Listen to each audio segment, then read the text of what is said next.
Welcome to ई शिक्षा bye Brajesh. तो साथियों, आज हम भूमिज विद्रोह के बारे में जानेंगे।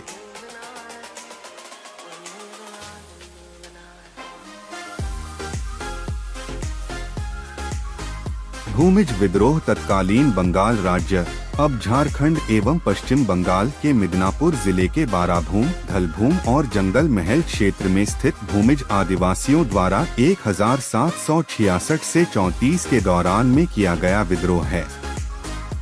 पहला भूमिज विद्रोह 1769 में बड़ाभूम और धलभूम में हुआ तथा 1798 से 99 में भी भूमिजों का बड़ा विद्रोह हुआ।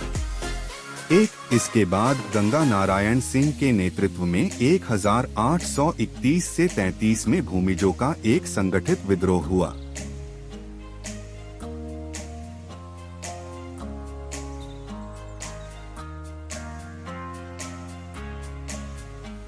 यह भारतीय इतिहास का पहला संगठित विद्रोह था। इसे चुआड़ विद्रोह भी कहा जाता है तथा 1832 से 33 के विद्रोह को अंग्रेजों ने गंगा नारायण का हंगामा भी कहा है। 1767 ईस्वी से 1833 ईस्वी तक 60 से ज्यादा वर्षों में भूमिजों द्वारा अंग्रेजों के विरुद्ध विद्रोह किया गया।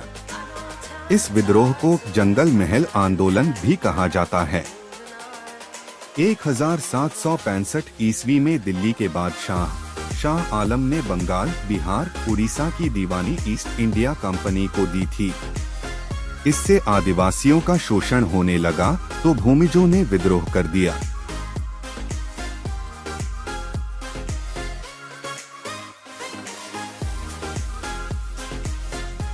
बड़ाभूम राज, बड़ाभूम परगना बंगाल स्थित एक बड़ा राज्य था जिसका मुख्यालय बड़ा बाजार था। बड़ाभूम राज्य की स्थापना भूमिज आदिवासियों द्वारा 12वीं-13वीं शताब्दी में किया गया था और भूमिज स्वशासन व्यवस्था से शासन करती थी, जहां मुख्य रूप से भूमिज आदिवासी वास करते थे। जंगल महल के भूमिजों को चुआड़ भी कहा जाता था, जिनमें से कुछ जमींदार, सरदार घटवाल और पाइक बन गए थे। 1765 में ब्रिटिश ईस्ट इंडिया कंपनी को बंगाल, बिहार और उड़ीसा की दीवानी मिली। तब बड़ाभूम के तत्कालीन राजा विवेक नारायण सिंह ने अंग्रेजों की अधीनता स्वीकार नहीं की और अंग्रेजों के विरुद्ध 1769 के भूमिज विद्रोह, जिसे चुआड़ विद्रोह भी कहा जाता है, में चुआड़ों को सहयोग दिया। राजा विवेक नारायण सिंह की 2 रानियां थीं। 2 रानियों के 2 बेटे थे। 18वीं शताब्दी में राजा विवेक नारायण की मृत्यु के बाद 2 पुत्रों लक्ष्मण नारायण सिंह और रघुनाथ नारायण सिंह के बीच उत्तराधिकारी के लिए संघर्ष हुआ, जिसमें ब्रिटिश शासन ने भी हस्तक्षेप किया।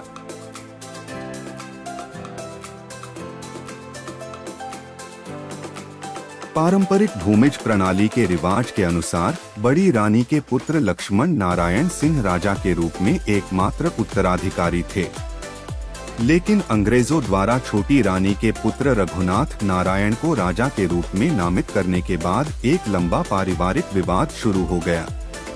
स्थानीय भूमिज सरदार लक्ष्मण नारायण का समर्थन करते थे, लेकिन वह रघुनाथ द्वारा प्राप्त ब्रिटिश समर्थन और सैन्य सहायता के सामने खड़ा नहीं हो सका। लक्ष्मण सिंह को राज्य से बेदखल कर दिया गया। लक्ष्मण सिंह को उनकी आजीविका के लिए बांधड़ीह गांव के जागीर दिया गया था, जहां उनका काम सिर्फ बांधड़ीह घाट की देखभाल करना था।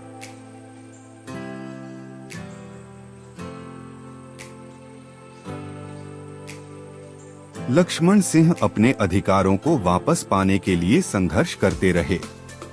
लक्ष्मण सिंह ने सुबल सिंह और श्याम गुंजम सिंह के साथ 1770 में विद्रोह किया था, जिसे चुआड़ विद्रोह कहा जाता है। इस विद्रोह को 1778 में दबा दिया गया था। 1793 में भूराजस्व स्थायी बंदोबस्त के बाद बड़ाभूम परगना में लक्ष्मण सिंह ने एक बार फिर विद्रोह किया। उन्होंने 500 चुआड़ों के साथ पूरे क्षेत्र में हंगामा किया। 5 बाद अंग्रेजों द्वारा उन्हें गिरफ्तार कर लिया गया और मेदिनीपुर जेल भेज दिया गया। जहां 1796 को उनकी मृत्यु हो गई। 6. लक्ष्मण सिंह के पुत्र गंगा नारायण सिंह ने बाद में ब्रिटिश ईस्ट इंडिया कंपनी के खिलाफ भीषण विद्रोह किया।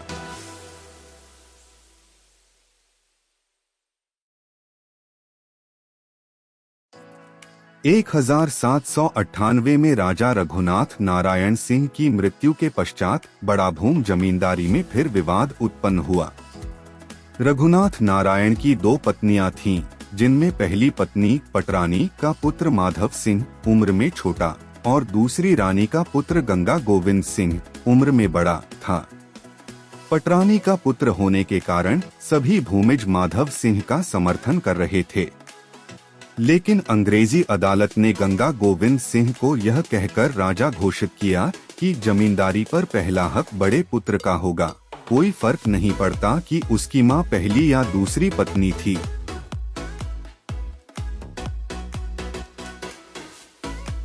इसके साथ ही माधव सिंह के स्थान पर कृष्णा दास को दीवान बना दिया गया, जिसका माधव सिंह ने चुवाड़ों भूमिजों को एकजुट कर विरोध किया।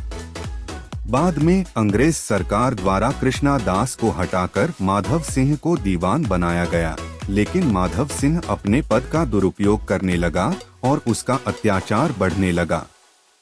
तब भूमिज आदिवासी किसान, पाइक, सरदार, घाटवालों ने गंगा नारायण सिंह की सहायता मांगी और 1832 में दीवान माधव सिंह की हत्या के साथ ब्रिटिश ईस्ट इंडिया कंपनी के खिलाफ एक आदिवासी संगठित विद्रोह का आरंभ हुआ।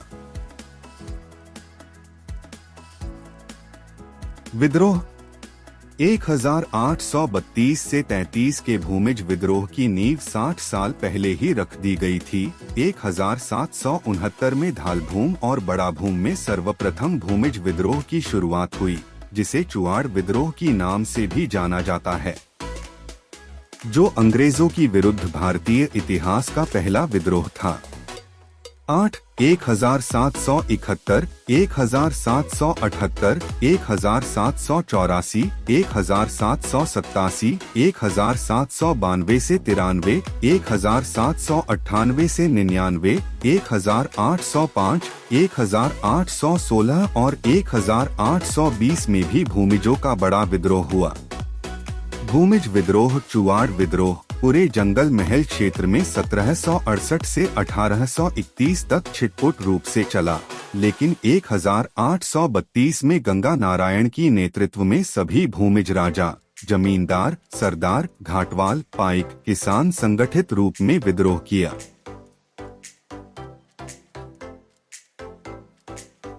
बड़ा भूम, धलभूम, कुईलापाल, धातका, पातकुम, शिखरभूम, सिंहभूम, पंचेत, झालदा, वामनी, बाघमुंडी, मानभूम, अंबिका नगर, अमेपुर, श्याम सुंदरपुर, फुलकुस्मा, रायपुर और काशीपुर के सभी भूमिज चुवाड़ ने गंगा नारायण सिंह का समर्थन किया। चुवाड़ विद्रोह के महानायक दामपाड़ा के सरदार रघुनाथ सिंह ने भी उनका समर्थन किया। गंगा नारायण सिंह ब्रिटिश शासन और उसके शोषण नीति के खिलाफ लड़ने वाले पहले नेता थे, जिन्होंने सबसे पहले सरदार गोरिल्ला वाहिनी सेना का गठन किया था, जिस पर हर जाति का समर्थन था। जिरपा लाया को सेना का मुख्य सेनापति नियुक्त किया गया था। गंगा नारायण ने 2 अप्रैल 1832 को वंडीह में बड़ा भूम के दीवान और ब्रिटिश दलाल माधव सिंह पर हमला किया और उनकी हत्या कर दी। उसके बाद गंगा नारायण ने सरदार वाहिनी के साथ मिलकर बड़ा बाजार मुफस्सिल का दरबार, नमक निरीक्षक का कार्यालय और थाने को आग के हवाले कर दिया।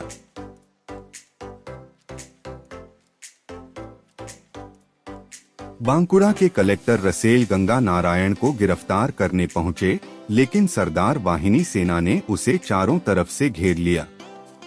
सभी अंग्रेजी सेना मारे गए, लेकिन रसेल किसी तरह जान बचाकर बांकुड़ा भाग गए। गंगा नारायण के इस आंदोलन ने एक तूफान का रूप ले लिया, जिसने छातना, झालदा, अकरो, अंबिका नगर, श्याम सुंदरपुर, रायपुर, फुलकुस्मा, शिल्डा, कुईलापाल और बंगाल के विभिन्न स्थानों में ब्रिटिश रेजिमेंटों को रौंद दिया। उनके आंदोलन का प्रभाव बंगाल में पुरुलिया, बर्धमान, मेदिनीपुर और बांकुड़ा, बिहार में पूरा छोटा नागपुर, अब झारखंड, उड़ीसा में मयूरभंज, क्योंझर और सुंदरगढ़ जैसे स्थानों पर जोरदार था। नतीजतन पूरा जंगल महल अंग्रेजों के नियंत्रण से बाहर हो गया था। एक सच्चे ईमानदार, वीर, देशभक्त और सामाजिक कार्यकर्ता के रूप में सभी ने गंगा नारायण का समर्थन करना शुरू कर दिया। अंततः अंग्रेजों को बैरकपुर छावनी से एक सेना भेजनी पड़ी, जिसे लेफ्टिनेंट कर्नल कपूर के नेतृत्व में भेजा गया। संघर्ष में सेना की भी हार हुई। इसके बाद गंगा नारायण और उनके अनुयायियों ने अपनी कार्य योजना का दायरा बढ़ाया। बर्धमान के कमिश्नर बैटन और छोटा नागपुर के कमिश्नर हंट भी भेजे गए, लेकिन वे भी सफल नहीं हो सके और उन्हें सरदार वाहिनी सेना के सामने हार का सामना करना पड़ा।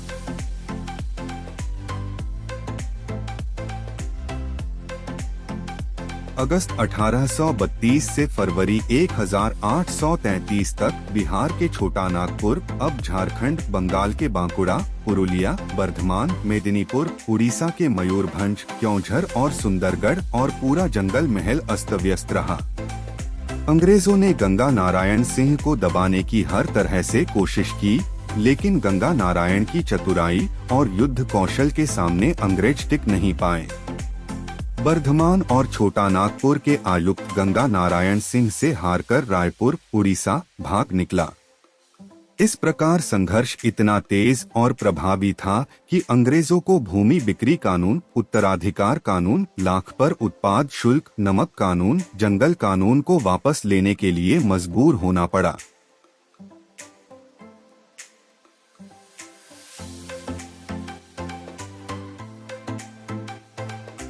उस समय खरसावा के ठाकुर चेतन सिंह अंग्रेजों की मिलीभगत से अपना शासन चला रहे थे। गंगा नारायण पोराहाट और सिंहभूम गए और ठाकुर चेतन सिंह और अंग्रेजों के खिलाफ लड़ने के लिए कोल्हो जनजातियों को संगठित किया। 6 फरवरी 1833 को गंगा नारायण ने खरसावा के ठाकुर चेतन सिंह के हिंदशहर थाने पर कोल जनजातियों के साथ हमला किया, लेकिन दुर्भाग्यवश 7 फरवरी 1833 को अंग्रेजों के खिलाफ लड़ते हुए उनकी मृत्यु हो गई।